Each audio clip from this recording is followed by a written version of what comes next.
بسم الله الرحمن الرحيم. الحمد لله نحمده ونستعينه ونستغفره ونؤمن به ونتوكل عليه ونعوذ بالله من شرور أنفسنا ومن سيئات أعمالنا. من يهده الله فلا مضل له ومن يضلله فلا هادي له، ونشهد أن لا إله إلا الله وحده لا شريك له، ونشهد أن سيدنا وحبيبنا ومولانا محمدا عبده ورسوله صلى الله تعالى عليه وعلى آله وأصحابه وبارك وسلم تسليما كثيرا كثيرا. أما بعد، فأعوذ بالله من الشيطان الرجيم. بسم الله الرحمن الرحيم. وما آتاكم الرسول فخذوه وما نهاكم عنه فانتهوا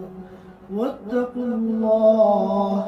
إن الله شديد العقاب.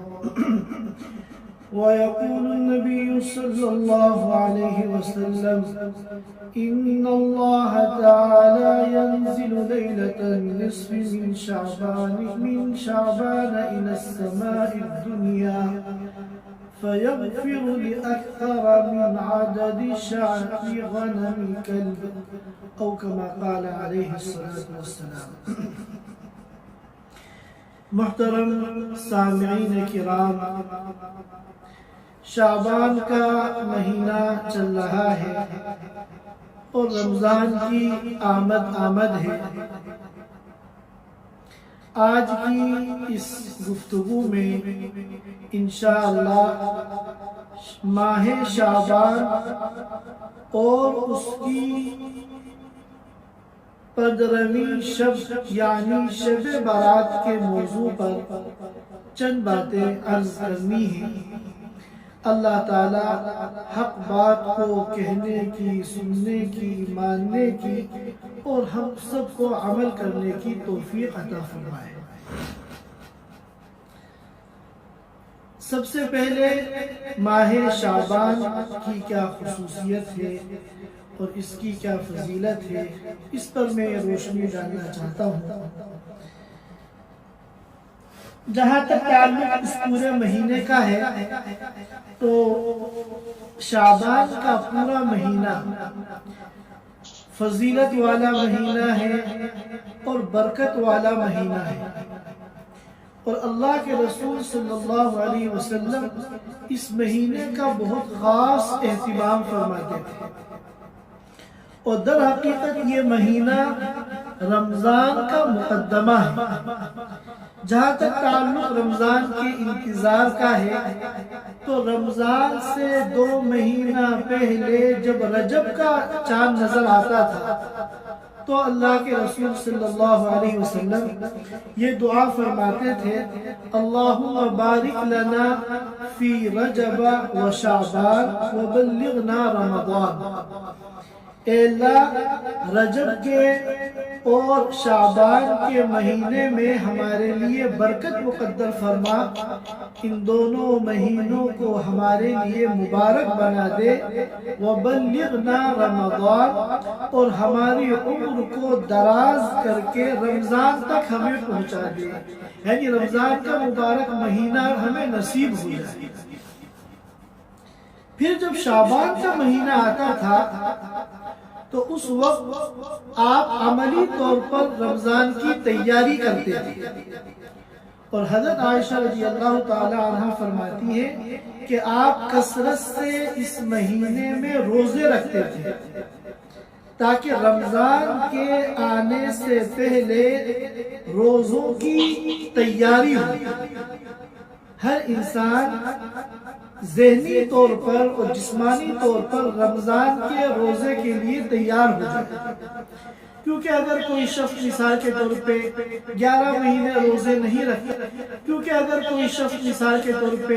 11 مہینے روزے نہیں رکھتا ہے، پھر ایک دم جب رمضان آتا ہے اور وہ روزہ رکھے گا تو عادت چھٹ جانے کی وجہ سے وہ بشاشت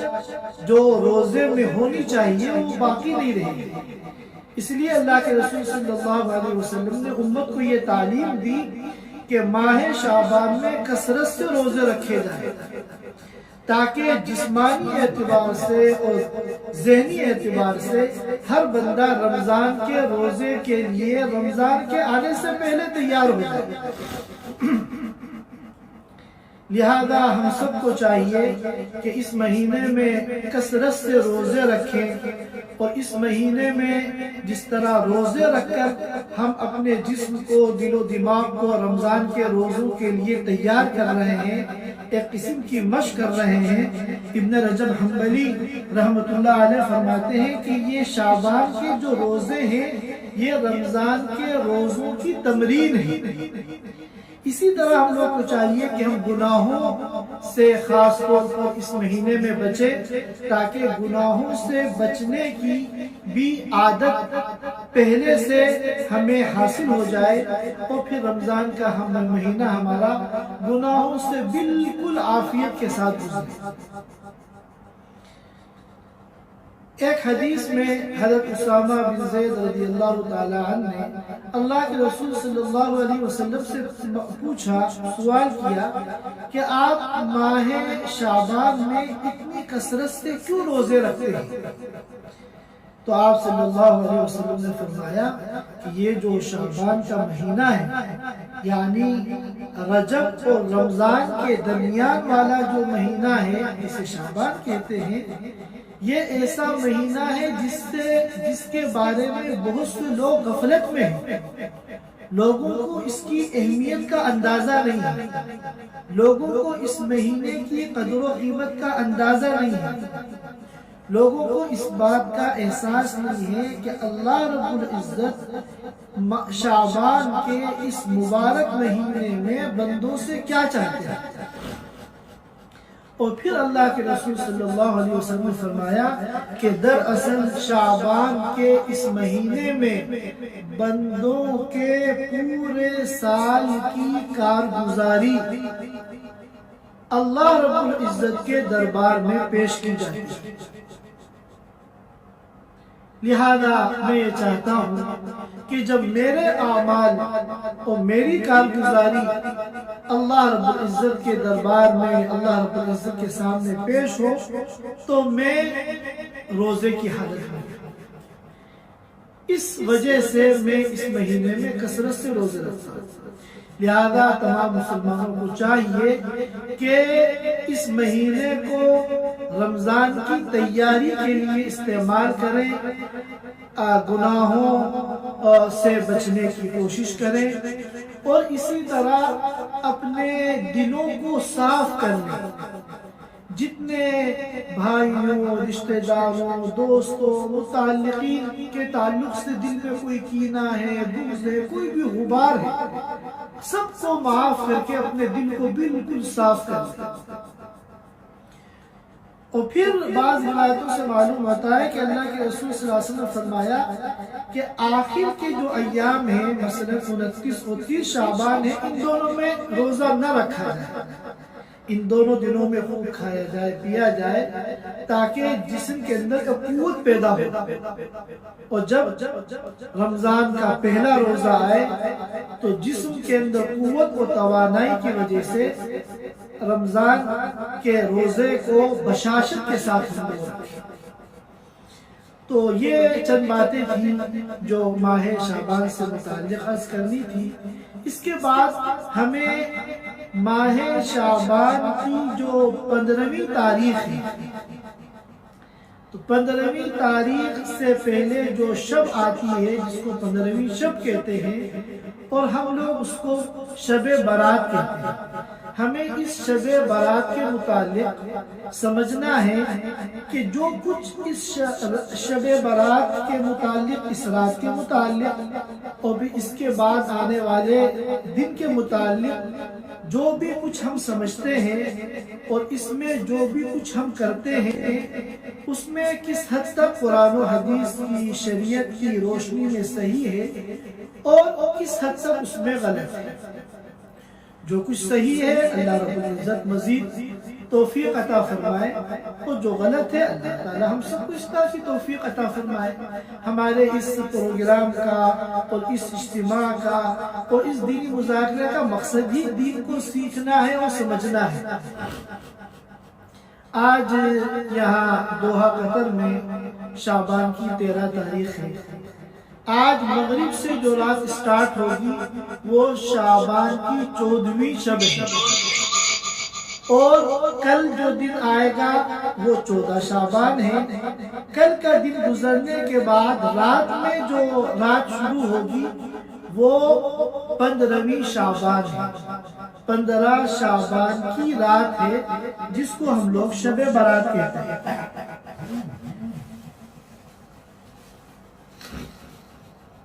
یہاں پر رک کر ہمیں ایک بات یہ سمجھنی چاہیے کہ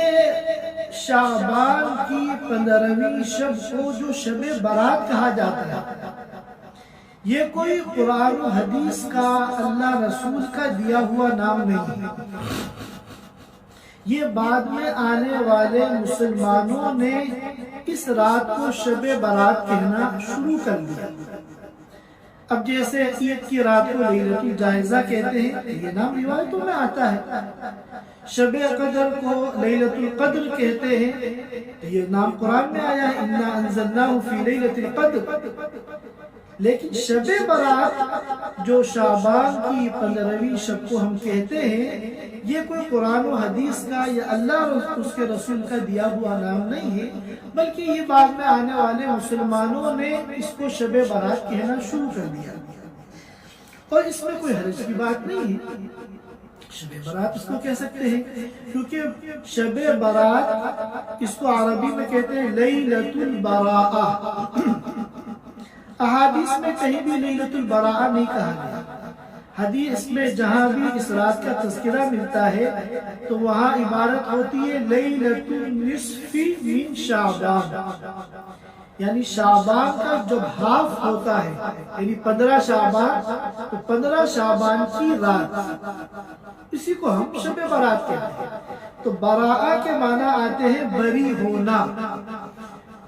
گناہوں سے بری ہونا، گناہوں سے خلاصی حاصل کرنا، اور اسی کا نام مغفرت ہے۔ جب مغفرت ہو جاتی ہے تو انسان گناہوں سے بری ہو جاتا ہے۔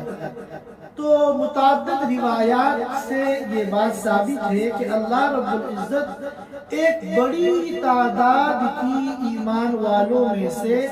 اس رات میں مغفرت فرماتے ہیں۔ لہذا لیلۃ البراءہ یا اردو میں شب برات، اس کا مطلب یہ ہوا مغفرت والی رات۔ لہذا یہ نام گرچہ بعد میں آنے والے مسلمانوں نے تجویز کیا تو پھر یہ مشہور ہو گیا، اس میں کوئی حرج نہیں ہے۔ جہاں تک تعلق اس مسئلے کا ہے کہ آیا دین اسلام میں شب برات کی کوئی خصوصیت ہے، کوئی فضیلت ہے، یا اس کی دین اسلام میں کوئی خصوصیت نہیں ہے، یہ کوئی اسپیشل رات نہیں ہے دین کے اندر، بلکہ یہ عام راتوں کی طرح ہے، اس میں صحیح بات یہ ہے کہ یہ رات فضیلت والی رات ہے اور ہمارے دین اسلام میں اس رات کی خصوصیت ہے۔ بعض لوگوں نے اس کی فضیلت کا، خصوصیت کا انکار کیا ہے اور یہ کہا ہے کہ یہ عام راتوں کی طرح ایک رات ہے، یہ کوئی دین اسلام میں اسپیشل رات نہیں ہے، لیکن یہ بات غلط ہے۔ احادیث مبارکہ کے مطالعے سے معلوم ہوتا ہے کہ یہ کوئی عام رات نہیں ہے، بلکہ یہ خصوصیت والی، فضیلت والی، برکت والی اور عبادت والی رات ہے۔ اس سلسلے کی جو روایات ہیں اس میں بعض روایات ایسی ہیں جن کو صحیح قرار دیا گیا ہے، بعض روایات ایسی ہیں جن کو حسن قرار دیا گیا ہے، اور بعض روایات ایسی ہیں جن کو ضعیف کہا گیا ہے۔ لیکن ضعیف روایت بھی جب بہت سارے طرق سے اور بہت ساری سندوں سے روایت کی جاتی ہے تو اس کا ضعف ختم ہو جاتا ہے اور وہ ضعف سے نکل کر حسن لغیرہ کے درجے کی بن جاتی ہے۔ یہی وجہ ہے کہ علامہ ابن تیمیہ رحمۃ اللہ علیہ فرماتے ہیں کہ 15ویں شعبان کی جو رات ہے اس کی دین اسلام میں ایک فضیلت ہے، اور سلف صالحین کا معمول رہا ہے کہ وہ اس رات میں خصوصی عبادت کا اہتمام کرتے ہیں۔ ایک روایت ہے معاذ رضی اللہ تعالی عنہ کی، جس میں اللہ کے رسول صلی اللہ علیہ وسلم فرماتے ہیں کہ لیلۃ النصف من شعبان میں، یعنی شب برات میں، اللہ رب العزت جلوہ افروز ہوتے ہیں اور پھر اپنی تمام مخلوق کی مغفرت فرما دیتے ہیں سوائے دو کی۔ نمبر 1 مشرک، جو اللہ کے ساتھ کسی کو شریک کرتا ہے، اس کی مغفرت اس رات میں بھی نہیں ہوتی، کیونکہ شرک اتنا بڑا جرم ہے جو ناقابل معافی ہے۔ اللہ رب العزت نے قرآن کریم میں صاف لفظوں میں اعلان فرما دیا، ان اللہ لا یغفر ان یشرک بہ ویغفر ما دون ذلک لمن یشاء، کہ شرک کو کسی قیمت پر اللہ تعالیٰ معاف نہیں فرمائیں گے۔ شرک کے علاوہ جو گناہ ہے، جن گناہوں کو چاہیں گے اللہ معاف کر دیں گے، جن کو چاہیں گے معاف نہیں کریں گے، لیکن شرک کو کسی قیمت پر اللہ رب العزت معاف نہیں فرمائیں گے۔ اور دوسرے نمبر پہ وہ شخص جو مشاحن ہو،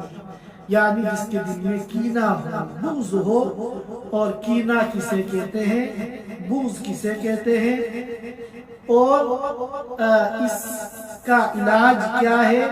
اس کو دور کرنے کا طریقہ کیا ہے، ہم پچھلے بیانات میں اس موضوع پر تفصیل کے ساتھ ہم گفتگو کر چکے ہیں۔ لہذا ہم سب لوگوں کو چاہیے کہ 15ویں شب ماہ شعبان کی جو کل آ رہی ہے مغرب سے، ہم اس سے پہلے ہم سب اپنے دلوں کو صاف کریں، کسی کا کینہ اور بغض، کدورت، غبار ہمارے دل کے اندر نہ ہو۔ ہم اپنا محاسبہ کریں اور سب سے اپنے دل کو صاف کر لیں، سب کے خطا، قصور، کوتاہیوں، حق تلفیوں کو سب کو ہم معاف کریں۔ اللہ تعالی ہم سب کو توفیق عطا فرمائے، کیونکہ کینہ اگر خدا نخواستہ دل میں باقی رہ گیا تو اس کی مغفرت کا کوئی اعلان اس رات میں بھی نہیں۔ اس حدیث کو طبرانی نے بھی نقل کیا ہے، ابن حبان نے بھی نقل کیا ہے، اور علامہ البانی نے اس حدیث کو صحیح قرار دیا ہے۔ اسی طرح ایک حدیث جو بھی میں نے آپ حضرات کے سامنے پڑھی تھی کہ اللہ رب العزت شعبان کی 15ویں شب میں آسمان دنیا پر تشریف لاتے ہیں اور قبیلہ کلب کی بکریوں کے بالوں کی تعداد کے بقدر لوگوں کی مغفرت کا اعلان فرماتا ہے۔ یہ قبیلہ کلب عرب کے قبائل میں سے ایک قبیلہ ہے، اور بکریوں کو پالنے کے اعتبار سے یہ عرب کے تمام قبیلوں میں مشہور تھا۔ ان کا خاص شوق تھا بکریوں کو پالنا، جس کی وجہ سے سب سے زیادہ بکریاں اسی قبیلے کی ہوتی ہیں۔ تو اولاً تو اگر ایک ہی بکری ہو، اس کے بالوں کی تعداد کو گننا کتنا مشکل کام ہے، ناممکن ہے، اور بکریاں بھی بہت ساری ہو، اور وہ بھی اتنی ساری کہ قبیلہ کلب کی بکریاں جتنی ہیں اتنی بکریاں اگر ہوں، اور ان تمام بکریوں کے بالوں کی تعداد کو دیکھا جائے جو بے شمار اور لا تعد ولا تحصى ہیں، اتنی تعداد میں لوگوں کی مغفرت کا اللہ رب العزت شب برات میں اعلان فرماتے ہیں۔ اور اعلان بھی کیسے فرماتے ہیں؟ آسمان دنیا پر جلوہ افروز ہوتے ہیں اور پھر اس مغفرت کا اعلان فرماتے ہیں۔ اس روایت کو امام ترمذی نے نقل کیا ہے اور ابن ماجہ نے نقل کیا ہے، اور علامہ البانی نے اس کو بھی صحیح قرار دیا ہے۔ اسی طرح ایک روایت ہے ابو ثعلبہ خشنی رضی اللہ تعالیٰ عنہ کی، کہ جس میں وہ فرماتے ہیں کہ جب وہ شعبان کی 15ویں شب ہوتی ہے تو اللہ رب العزت جلوہ افروز ہوتے ہیں اور تمام ایمان والوں کی مغفرت کا اعلان فرماتے ہیں، اور کافروں کو مہلت دیتے ہیں کہ مرنے سے پہلے اگر وہ کفر سے توبہ کر لیں، شرک سے توبہ کر لیں، سچے پکے مومن بن جائیں، مسلمان بن جائیں، تو ظاہر ہے وہ بھی مغفرت کے مستحق ہو جائیں گے۔ لیکن وَيَدَعُ أَهْلَ الْحِقْدِ بِحِقْدِهِمْ حَتَّى يَدَعُوا، لیکن اللہ تعالیٰ کینے والوں کو چھوڑ دیتے ہیں ان کے کینے کی وجہ سے، یہاں تک کہ وہ خود اپنا کینہ چھوڑ دیں۔ جب تک وہ کینہ نہیں چھوڑتے، ان کے دل کے اندر کینہ ہوتا ہے، اپنے دوسرے بھائیوں، رشتہ داروں اور دوستوں کے متعلق دل کے اندر بدخواہی ہوتی ہے، اس وقت تک اللہ رب العزت ان کی مغفرت نہیں فرماتے۔ اس حدیث کو طبرانی نے نقل کیا ہے اور علامہ البانی نے اس کو صحیح قرار دیا ہے۔ لہذا اس کے علاوہ اور بھی متعدد روایات ہیں۔ حضرت مولانا مفتی تقی عثمانی دامت برکاتہم نے ایک موقع پر یہ تحقیق کروائی اور سرچ کروایا کہ پورے ذخیرہ حدیث میں کتنے صحابہ سے شب برات کی فضیلت کی روایتیں منقول ہیں۔ تو اس وقت جو حدیث کی کتابوں میں سرچ کیا گیا، تحقیق کی گئی، تو معلوم ہوا کہ 17 صحابہ کرام سے شب برات کی فضیلت اور خصوصیت منقول ہے۔ لہذا اولا تو صحیح حدیث موجود ہے، حسن کے درجے کی حدیث موجود ہے، اور پھر ضعیف روایت بھی کثرت کے ساتھ متعدد طرق سے منقول ہے۔ لہذا یہ دعویٰ کرنا کہ شب برات کی کوئی خصوصیت نہیں ہے، یہ عام راتوں کی طرح ایک رات ہے، یہ بات غلط ہے۔ چنانچہ علامہ ابن تیمیہ رحمۃ اللہ علیہ فرماتے ہیں کہ شب برات کی فضیلت ہے، اور سلف صالحین کا معمول رہا ہے کہ وہ اس رات میں خصوصیت کے ساتھ عبادت کا اہتمام کرتے ہیں۔ اب ہمیں یہ سمجھنا ہے کہ شب برات جو ایک مبارک رات اللہ رب العزت نے ہمیں عطا فرمائی ہے، اللہ تعالیٰ اس مبارک رات میں ہم سے کیا چاہتے ہیں؟ تو اس کا جواب یہ ہے کہ اللہ رب العزت نے یہ مبارک رات صرف عبادت کے لیے ہمیں عطا کیا، اور اس میں عبادت کی کوئی خاص شکل متعین نہیں ہے۔ جو بھی عبادت آپ کر سکیں اللہ پاک کی توفیق سے، آپ تلاوت کریں، آپ ذکر کریں، درود شریف پڑھیں، استغفار کریں، نوافل پڑھیں، اور اللہ تعالیٰ کے ساتھ مناجات کو سرگوشی کریں، اللہ تعالیٰ سے دعائیں کریں، کیونکہ اللہ رب العزت یہ چاہتے ہیں کہ بندہ تنہائی میں میرے پاس آئے۔ عام طور پر جو نفل عبادتیں ہوتی ہیں ان میں مقصود ہوتا ہے کہ بندہ تنہائی میں اللہ کے سامنے آئے۔ چنانچہ ہم لوگوں کو چاہیے کہ اپنے گھروں میں رہ کر تنہائی میں انفرادی طور پر یہ عبادتیں انجام دیں، اور اس رات میں کوئی بھی اجتماعی عمل نہیں ہے۔ عام طور پہ بہت سے ہمارے مسلمان بھائی اپنی نادانی میں، اپنی لا علمی میں اس رات میں چراغے کرتے ہیں، مسجدوں کو سجاتے ہیں، گھروں کو سجاتے ہیں، لائٹنگ کرتے ہیں، قمقمے لگاتے ہیں، مسجد میں اجتماعی نمازیں پڑھی جاتی ہیں اور شبینے ختم کیے جاتے ہیں، اور مخصوص ایک نماز متعین کی ہوئی ہے جس کے بارے میں سمجھا جاتا ہے کہ یہ شب برات کی رات ہے اور اس کا مخصوص طریقہ ہے، اس کے مخصوص فضائل ہیں۔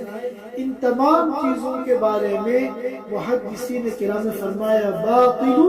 لا اصل لہ، کہ یہ سب چیزیں باطل ہیں کہ کوئی اصل نہیں۔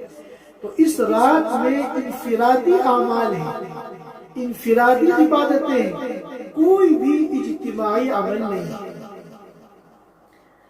اللہ تعالیٰ چاہتے ہیں کہ ہر بندہ تنہائی میں میرے پاس آئے اور مجھ سے سرگوشی کرے، مجھ سے مانگے اور مجھ سے اپنے تعلق کو مضبوط کرے۔ اب اگر ایک بادشاہ کسی پر نظر کرم کر دے اور اس سے یہ کہہ دے کہ تم کسی وقت تنہائی میں اکیلے میرے پاس آنا، مجھے تم سے کچھ بات کرنا، تو وہ کتنا خوش ہوگا اور اس کو بادشاہ کا احسان اور بادشاہ کا فضل سمجھے گا۔ اب اگر یہ نادان ناسمجھی میں تنہا آنے کے بجائے پورا اپنا قبیلہ لے کر آ جائے شور و غل اور ہنگامے کے ساتھ، تو یہی کہا جائے گا کہ اس نے اتنی بڑی آفر کی، اسپیشل آفر کی ناقدری کی، اتنا بڑا اعزاز بادشاہ نے اس کو دیا کہ تم تنہائی میں آ کے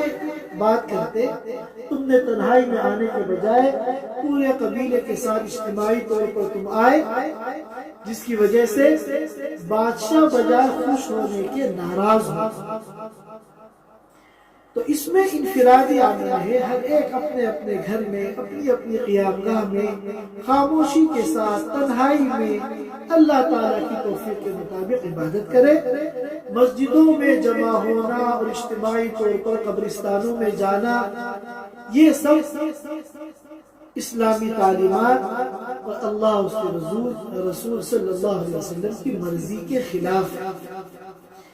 آج ہمارے بہت سے بھائی کیا کرتے ہیں، ایسی سرگرمیاں اور اس قسم کی ایکٹیویٹیز اس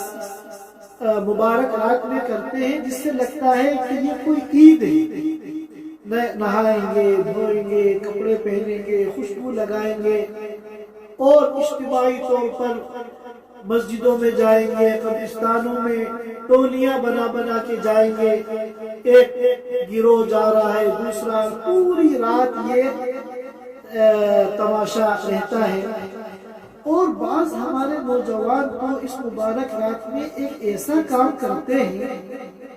کہ جس کی کوئی لوجک کم از کم میری سمجھ میں تو اب تک نہیں آئی، کہ شب برات میں بائک ریسنگ کرتے ہیں، ہر ایک اپنی اپنی موٹر سائیکل لے کے آتا ہے اور اس رات کے لیے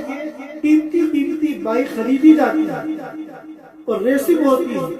اور اس میں بڑے بڑے حادثات ہوتے ہیں۔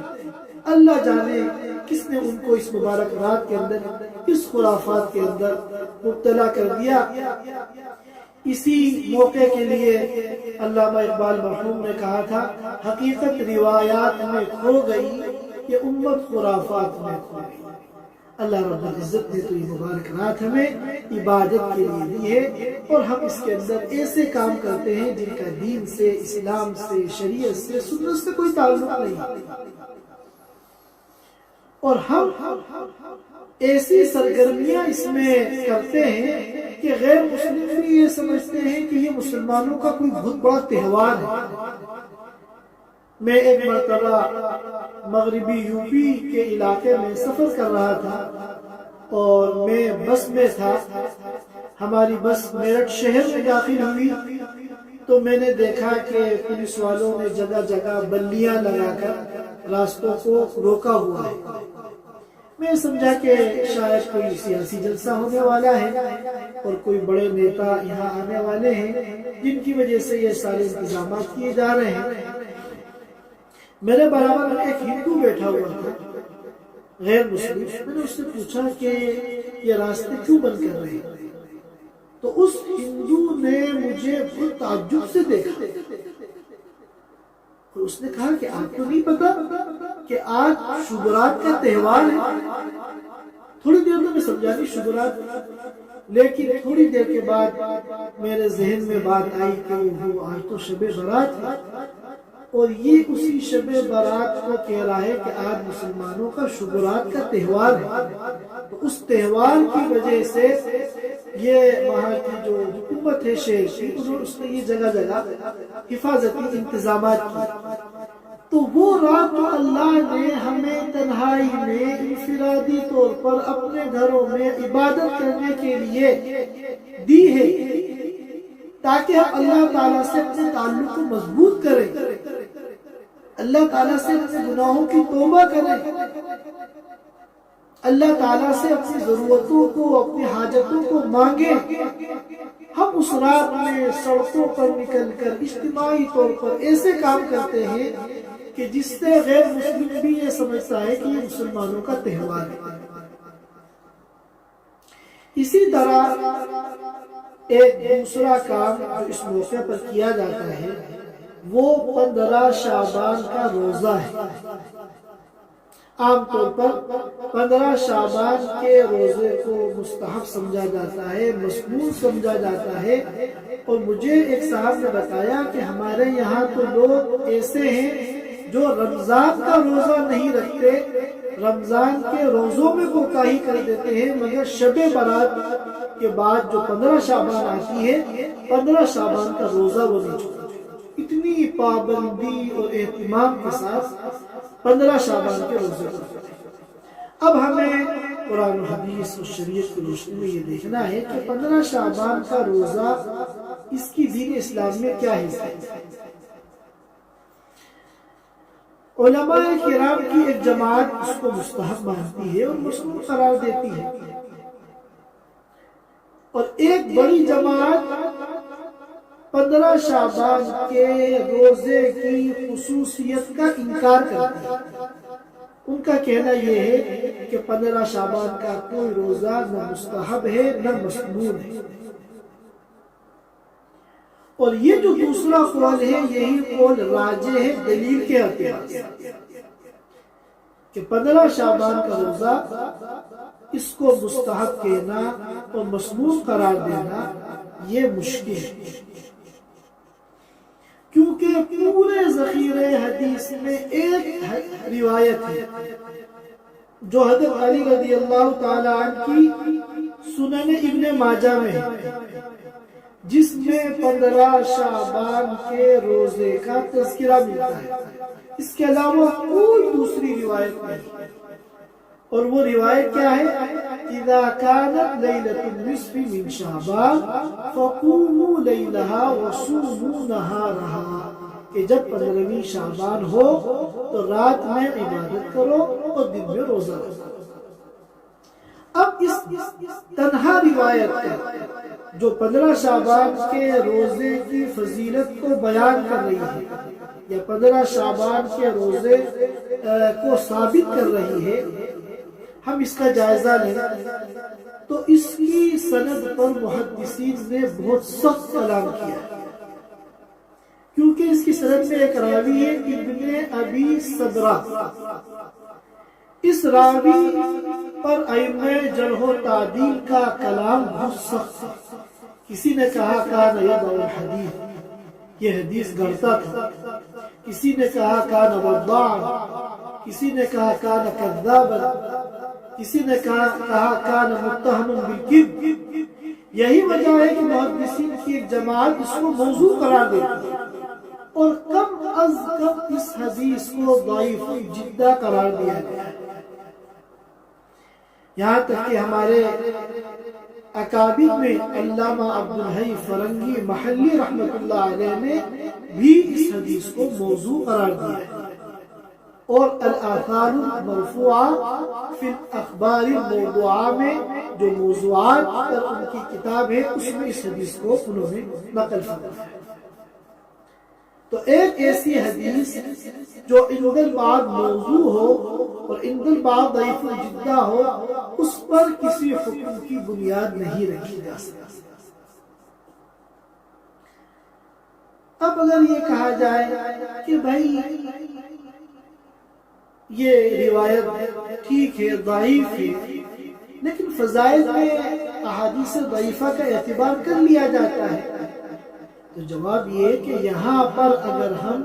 اس حدیث کی بنیاد پر 15 شعبان کے روزے کو مستحب یا مسنون قرار دیتے ہیں تو یہ فضائل کا باب نہیں ہے، بلکہ یہ تو احکام کا باب ہے۔ کسی حدیث سے کسی کو مستحب قرار دینا یا مسنون قرار دینا یہ تو حکم ثابت کرنا ہے۔ مستحب ہونا، مسنون ہونا، واجب ہونا، فرض ہونا یہ تو احکام ہے، اور احکام کسی حدیث ضعیف سے ثابت نہیں ہوتی، اور جبکہ وہ حدیث بھی ایسی ضعیف ہو یا ضعیف جدا بلکہ عند المحققین موضوع ہو تو اس سے کوئی حکم کیسے ثابت ہو سکتا ہے؟ یہ بات جو کہی جاتی ہے کہ فضائل میں احادیث ضعیفہ قابل استدلال ہے، اس کا مطلب یہ ہوتا ہے کہ وہ عمل کسی حدیث معتبر سے ثابت ہو، جو بھی اس کا حکم ثابت ہو، مستحب ہو، مسنون ہو، واجب ہو، فرض ہو، جو بھی اس کا حکم ہے اس عمل کا وہ احادیث معتبرہ سے ثابت ہو۔ اب اگر کسی ضعیف حدیث میں اس کا کوئی اجر و ثواب یا کوئی فضیلت بیان کی گئی ہے تو اس حدیث ضعیف کا اعتبار کر لیتے ہیں اس عمل کے شوق میں اضافہ کرنے کے لیے۔ یہ مطلب نہیں ہے کہ اس حدیث ضعیف سے کسی حکم کو ثابت کر دیا ہے۔ یہاں 15 شعبان کو اگر ہم مستحب قرار دیتے ہیں یا مسنون قرار دیتے ہیں تو اس حکم کو ثابت کرنے کے لیے کوئی معتبر روایت ہی نہیں ہے، اور جو ایک تنہا روایت ہے وہ ضعیف جدا یا موضوع ہے جس پر کسی حکم کی بنیاد نہیں رکھی جا سکتی۔ لہذا انصاف کا تقاضا یہ ہے کہ 15 شعبان کے روزے کو نہ مستحب قرار دیا جائے اور نہ مسنون قرار دیا جائے۔ حضرت مولانا مفتی تقی عثمانی دامت برکاتہ نے بھی اسی قول کو بیان کیا ہے، ذکر کیا ہے، اور مفتی شبیر احمد قاسمی دامت برکاتہ نے فتاوی قاسمیہ کی 11ویں جلد میں اسی قول کو اختیار کیا ہے اور یہی فتویٰ دیا ہے کہ 15 شعبان کا روزہ نہ مستحب ہے اور نہ مسنون ہے۔ اب اگر کوئی 15 شعبان میں روزہ رکھنا چاہتا ہے تو ہم اس سے کہیں گے کہ اس نیت سے مت رکھو کہ 15 شعبان کے روزے کی کوئی خصوصیت ہے، فضیلت ہے، یہ مستحب ہے یا مسنون ہے، بلکہ اس نیت سے رکھو کہ یہ 15 شعبان بھی شعبان کے من جملہ ایام میں سے ایک دن ہے، اور شعبان کا پورا مہینہ روزوں کا مہینہ ہے۔ اللہ کے رسول صلی اللہ علیہ وسلم نے کثرت سے اس مہینے میں روزے رکھے ہیں، اور یا پھر یہ نیت کرو کہ 15 جو شعبان ہے، 15 تاریخ ہے، یہ ایام 20 میں سے ہے، اور ایام 20 ہر مہینے کی 13، 14 اور 15 تاریخ کو ایام 20 کہتے ہیں، اور ایام 20 ہر مہینے میں ایام 20 میں روزہ رکھنا، 13 میں، 14 میں، 15 میں روزہ رکھنا، یہ صحیح حدیث سے ثابت ہے، بخاری شریف کے اندر روایت موجود ہے۔ لہذا 15 شعبان میں بھی اگر کوئی روزہ اس نیت سے رکھتا ہے تو بہت اچھی بات ہے، لیکن 15 شعبان کے روزے کو خصوصی فضیلت دینا، اس کو مستحب یا مسنون قرار دینا، یہ دلیل کے اعتبار سے کمزور اور مرجوح بات ہے۔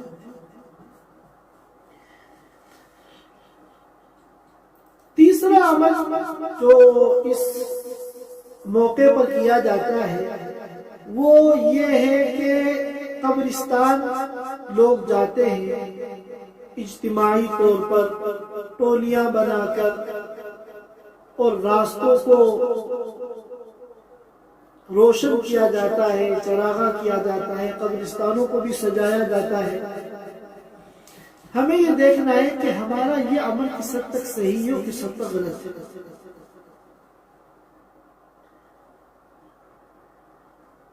سلسلے کی حضرت عائشہ رضی اللہ تعالی عنہا کی جو روایت امام ترمذی نے نقل فرمائی ہے وہ روایت بھی ضعیف، امام بخاری نے اس کو ضعیف قرار دیا،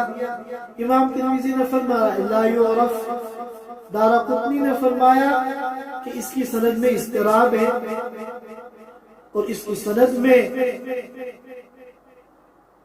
دو راوی ایسے ہیں جو مدلس ہیں اور یہ حدیث معانان ہے، اور راوی مدلس کی حدیث معانان معتبر نہیں ہوتی۔ یہ ایک اصولی بحث ہے، ظاہر ہے کہ یہ بات میں ہر ایک کو نہیں سمجھا سکتا، اجمالی طور پر اتنا سمجھ لینا چاہیے کہ یہ حدیث سند کے اعتبار سے محدثین کے نزدیک ضعیف ہے۔ اب اگر ہم تھوڑی دیر کے لیے اس کو ہم ثابت مان لیں، ٹھیک ہے شب برات کے موقع پر اللہ کے رسول صلی اللہ علیہ وسلم کا قبرستان میں جانا ثابت، تھوڑی دیر کے لیے ہم مان لیتے ہیں، تو یاد رکھیے کہ وہ عمل جو اللہ کے رسول صلی اللہ علیہ وسلم نے کیا ہو اور صحابہ کرام نے اس پر عمل نہ کیا ہو، صحابہ کرام نے اس کو اپنا معمول نہ بنایا ہو، تو یہاں یہ احتمال ہوتا ہے کہ یہ عمل اللہ کے رسول صلی اللہ علیہ وسلم کی خصوصیت، کہ اگر اللہ کے رسول کی خصوصیت نہ ہوتی بلکہ یہ عمل پوری امت کے لیے ہوتا تو صحابہ کرام اس پر عمل کرتے۔ حالانکہ ہم دیکھتے ہیں کہ شب برات میں قبرستان جانا نہ خلفائے راشدین سے ثابت ہے، نہ عشرہ مبشرہ سے ثابت ہے، نہ بدری صحابہ سے ثابت ہے، نہ دیگر صحابہ کرام سے ثابت ہے۔ اور اگر تھوڑی دیر کے لیے ہم مان لیتے ہیں یہ اللہ کے رسول کی خصوصیت نہیں ہے، تو صرف ایک عمل کا ثابت ہو جانا اللہ کے رسول سے یہ کافی نہیں ہے، بلکہ ہمیں یہ دیکھنا پڑے گا کہ اللہ کے رسول نے اس عمل کو کس طریقے سے انجام دیا ہے، اور اس عمل کو کیا حیثیت دی ہے اور کیا درجہ دیا ہے۔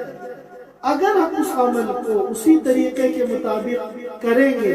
اور وہی حیثیت اور وہی درجہ دیں گے جو اللہ کے رسول نے دیا ہے، تو ہمارا یہ عمل اتباع سنت قرار دیا جائے گا اور اللہ کی رضا اور اللہ کے تقرب کا ذریعہ بنے گا۔ اور اگر ہم اس طریقے کے مطابق انجام نہیں دیتے یا جو حیثیت اور جو درجہ اللہ کے رسول نے اس کو دیا ہے ہم اس سے اونچا درجہ دیتے ہیں یا اس سے نیچا درجہ دیتے ہیں، تو ہمارے اس عمل کو اتباع سنت قرار نہیں دیا جا سکتا۔ یہ اتباع سنت نہیں ہے بلکہ یہ تو سنت کی اور شریعت کی خلاف ورزی ہے۔ اب ہم دیکھیں اپنے عمل کو اور اللہ کے رسول کے عمل،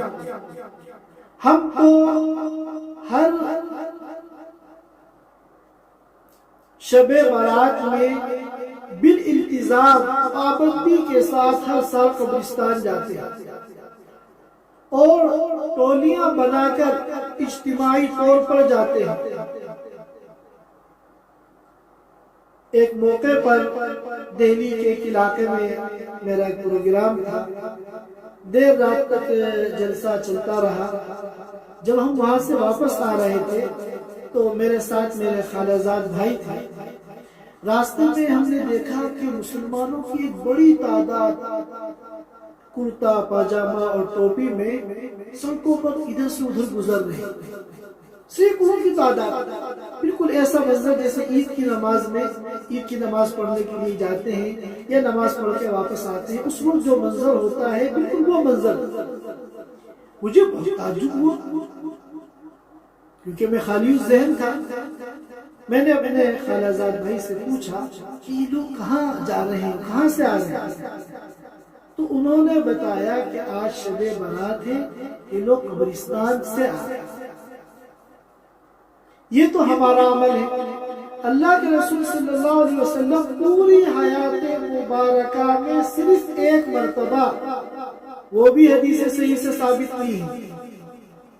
قبرستان جاتے ہیں۔ اور کس طرح جاتے ہیں کہ کام و کام کسی کو خبر نہیں ہوتی ہے۔ عائشہ رضی اللہ تعالی عنہ فرماتی ہے کہ میری جب آنکھ کھلی رات میں نے دیکھا کہ آپ بستر پر موجود نہیں ہیں، تو میرے دل میں خیالات آنے لگے، میں باہر نکلی آپ کو دیکھنے کے لیے، تو دیکھا آپ جنت البقیع سے تشریف لا رہے۔ تو اللہ کے رسول نے پوری حیات مبارکہ میں صرف ایک مرتبہ یہ عمل کیا، اور کس طرح کیا؟ کسی صحابی کو نہیں بتایا، نہ صحابہ کو قبرستان جانے کے لیے جمع کیا، نہ صحابہ کی ٹولیاں بنائی، اور اتنی خاموشی کے ساتھ کیا کہ صدیقہ عائشہ ام المومنین رضی اللہ تعالی عنہا اسی حجرہ مبارکہ میں آرام فرما رہی تھی، ان تک تو احساس نہیں ہوا آپ کے جانے کا۔ اور ممکن ہے کہ اگر از خود ان کی آنکھ نہ کھل جاتی اور وہ آپ کو تلاش نہ کر لیتی اور آپ سے سوال نہ کرتی، تو شاید آپ ان کو بتاتے بھی نہ۔ تو جس عمل کو اللہ کے رسول نے اتنی خاموشی سے، تنہائی میں، رات کی تاریکی میں، پوری حیات نبویہ میں ایک مرتبہ کیا ہوا، ہم اس کو ہر سال اتنی پابندی کے ساتھ، التزام کے ساتھ، اجتماعی طور پر اگر ہم کر رہے ہیں، تو یہ کسی قیمت پر بھی اتباع سنت نہیں ہے۔ اولاً تو حدیث ضعیف ہے، کسی صحیح حدیث سے ثابت نہیں، مان لیں اگر اس کو ثابت، تو احتمال یہ ہے کہ اللہ کے رسول کی خصوصیت ہے، خصوصیت بھی ہم نہیں مانتے، پوری امت کے لیے اس عمل کو قرار دیتے ہیں۔ تو اب اگر کوئی عمل کرنا چاہتا ہے تو پوری زندگی میں ایک مرتبہ تنہائی میں، خاموشی کے ساتھ قبرستان چلا جائے، اس سے زیادہ اس عمل کی اہمیت اور حیثیت نہیں۔ تو یہ چند باتیں ہیں جو ان ایام کے متعلق، شب برات کے متعلق اور 15 شعبان کے متعلق مجھے عرض کرنی تھی۔ یہاں میں اس کی بھی وضاحت کر دوں کہ بعض ہمارے مسلمان بھائی یہ سمجھتے ہیں کہ شب برات میں قرآن نازل ہوا، یہ بات عوام میں مشہور ہے، اور اسی طرح شب برات میں تقدیر کے فیصلے ہوتے ہیں، یہ بات بھی مشہور ہے۔ یہ دونوں باتیں غلط ہیں۔ حقیقت یہ ہے کہ شب برات میں قرآن نازل نہیں ہوا، قرآن تو شب قدر میں نازل ہوا، انا انزلناہ فی لیلۃ القدر، قرآن صراحت کر رہا ہے۔ اسی طرح تقدیر کے فیصلے بھی شب برات میں نہیں ہوتے ہیں بلکہ شب قدر میں ہوتے ہیں۔ سورہ دخان کی آیت ہے انا انزلناہ فی لیلۃ مبارکہ، کہ ہم نے ایک مبارک رات میں قرآن کو نازل کیا ہے۔ اس لیلۃ مبارکہ کے متعلق مفسرین فرماتے ہیں کہ یہ شب قدر ہے، اور اسی طرح فیہا یفرق کل امر حکیم، تقدیر کے فیصلے اس میں کیے جاتے ہیں۔ تو قرآن صراحت کر رہا ہے کہ قرآن کا نزول شب قدر میں ہوا، اور اسی طرح تقدیر کے جو فیصلے ہوتے ہیں وہ شب قدر میں ہوتے ہیں۔ یہ دونوں باتیں جو شب برات کے متعلق مشہور ہیں، یہ بات غلط ہے۔ اللہ تعالی حق بات کو کہنے کی، حق بات کو سننے کی اور حق بات کو قبول کرنے کی توفیق ہم سب کو عطا فرمائے۔ وآخر دعوانا ان الحمد للہ رب العالمین۔